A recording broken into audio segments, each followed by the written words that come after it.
سأعيد. تشاهدني؟ هل تسمعني؟ أسمعك.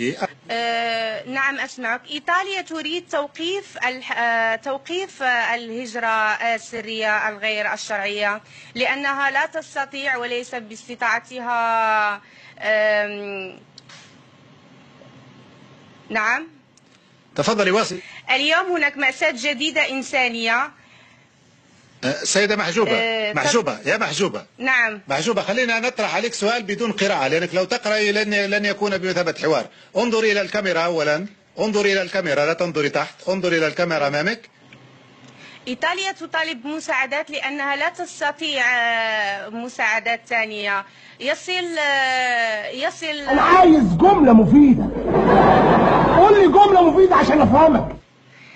إيطاليا لوحدها لا يمكن أن تفعل شيئا. يجب على أوروبا والمنظمات لمساعدة الهجرة للمهاجرين. لا لم أسمعك جيدا.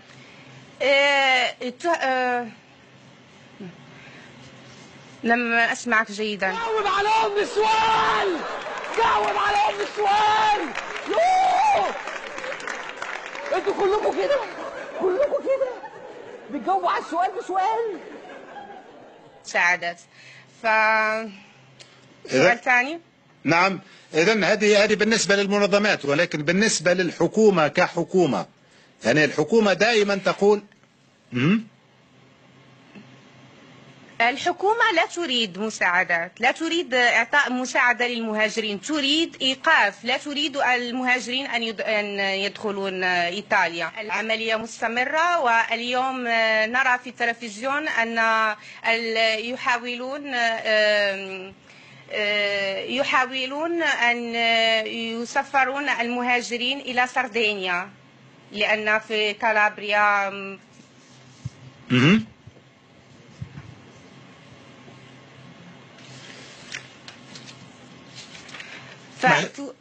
نعم. تفضلي واصلي.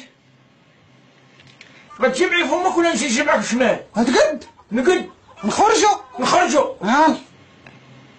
اليوم رأينا مساعدات للزوارق الواصلة. يساعدون الزوارق التي وصلت اليوم حوالي. طيب محجوبة وليد، شكرا لك. فترتكم المسائية متواصلة، ابقوا معنا.